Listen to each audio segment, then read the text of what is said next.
एक अपरिमेय संख्या है, √5 एक अपरिमेय संख्या है, तो हमें हमेशा उसका उल्टा मानना है। ठीक है, यहाँ पे √3 एक अपरिमेय संख्या बोल रहा है, तो हम क्या मानेंगे, माना कि √3 एक परिमेय संख्या है। ठीक है, हमें इस प्रकार मानना है। चलिए तो क्या लिखेंगे यहाँ पे, हम पहले हल लिखते हैं, इसको सॉल्व करना स्टार्ट करते हैं। तो बोल यहाँ पे लिखेंगे हम, माना कि √3 एक परिमेय संख्या है। ठीक है, इसका हमें उल्टा मानना है, माना कि √3 एक परिमेय संख्या है। जब हम परिमेय संख्या मान लिए हैं इसको, तो परिमेय संख्या मीन्स क्या होता है, परिमेय संख्या किस रूप में होता है, तो परिमेय संख्या p/q के रूप में होता है, यानी बटे के रूप में होता है। तो हम यहाँ पे लिख सकते हैं √3 इक्वल टू p/में q लिख सकते हैं, क्योंकि √3 को जब परिमेय माने हैं तो परिमेय जो होता है हमारा बटे के रूप में होता है, p/q के रूप में होता है। तो यहाँ पे √3 इक्वल टू p/q हो गया। ठीक है, ये थोड़ा सा भाषा वाला क्वेश्चन है, तो आप अच्छे तरीके से देखते चलिए, समझते चलिए। कुछ कुछ पॉइंट है जो आपको याद करने वाला भी है, तो वो भी आप समझते चलिए। ठीक है, तो यहाँ पे p/q हमारा क्या है, जहां p और q एक सह अभाज्य संख्या है। ठीक है, p और q एक सह अभाज्य संख्या है। देखिए, सह अभाज्य कहने का मतलब क्या है, सह अभाज्य कहने का मतलब है कि p और q में एक के अलावा कोई दूसरा गुणनखंड नहीं होगा। ठीक है, एक से या फिर वो स्वयं से ही कटेगा, एक के अलावा कोई दूसरा गुणनखंड इसमें नहीं होगा, तो वही हमारा सहअभाज्य कहलाता है। चलिए बिल्कुल अच्छा तरीके से समझते चलिए। इतना करने के बाद हम क्या करेंगे, दोनों तरफ वर्ग करेंगे। तो यहाँ पे हम लिखेंगे दोनों तरफ वर्ग करने पर, दोनों तरफ वर्ग करेंगे तो हमारा क्या हो जाएगा, √3 का स्क्वायर इक्वल टू p² बटे में q² होगा कि नहीं होगा, बिल्कुल होगा।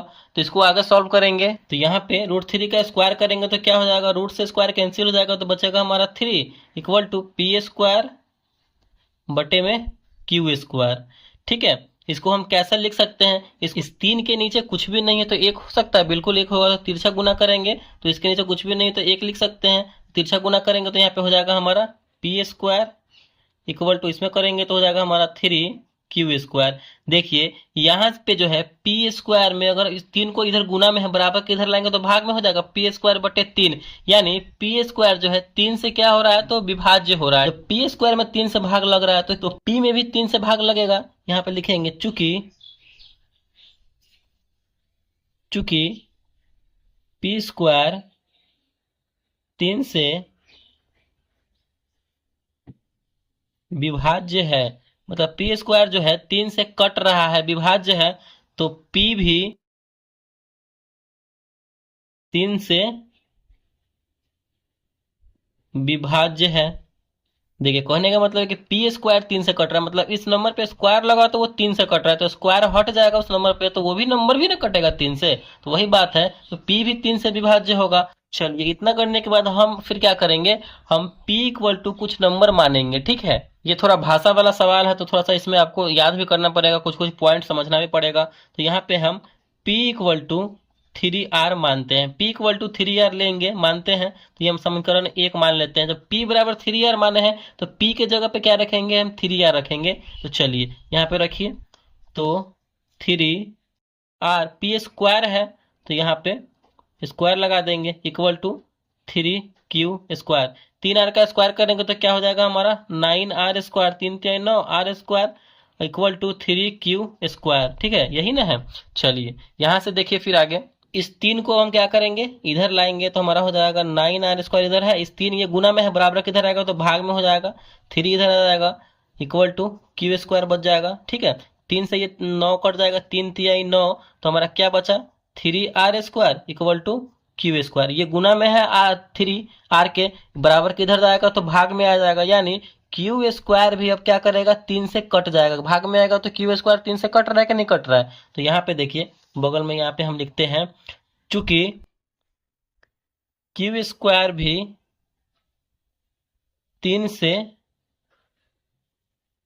विभाज्य है, ठीक है। तो Q भी 3 से विभाज्य, जब क्यू स्क्वायर 3 से विभाज्य है तो क्यू भी 3 से विभाज्य होगा।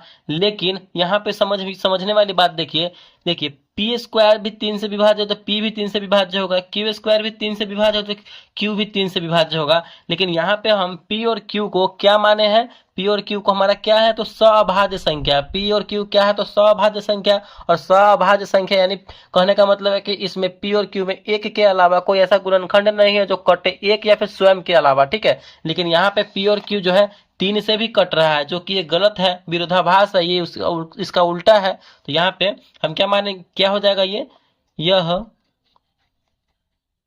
विरोधाभास है, ठीक है। ये तो भाई पी और क्यू सभाज्य है ना, ये एक अथवा स्वयं से ही कटेगा। लेकिन पी और क्यू 3 से भी कट रहा है, पी भी 3 से कट रहा है, क्यू भी 3 से कट रहा है, ये हमारा बिल्कुल उल्टा हो जाएगा, विरोधाभास हो जाएगा। इसीलिए यह विरोधाभास है। अतः √3 एक अपरिमेय संख्या है। यह विरोधाभास है, अतः ऐसा भी लिख सकते हैं, अतः हमारी मान्यता गलत थी, ठीक है। इसलिए √3 एक अपरिमेय संख्या है। तो इस तरीके से जो है हमें सिद्ध करने वाले प्रश्न को इसी प्रकार सॉल्व करना है। कोई भी रहे √5, √7, √2, इसी तरीके से आप बनाइएगा। अच्छे तरीके से 2 से 3 बार इस क्वेश्चन को, इस वीडियो को देखिए और समझिए, ठीक है। तो वीडियो पसंद आया, समझ में आया तो प्लीज वीडियो को लाइक कीजिएगा। चैनल पर नया है तो चैनल को सब्सक्राइब जरूर कीजिएगा। Thank you.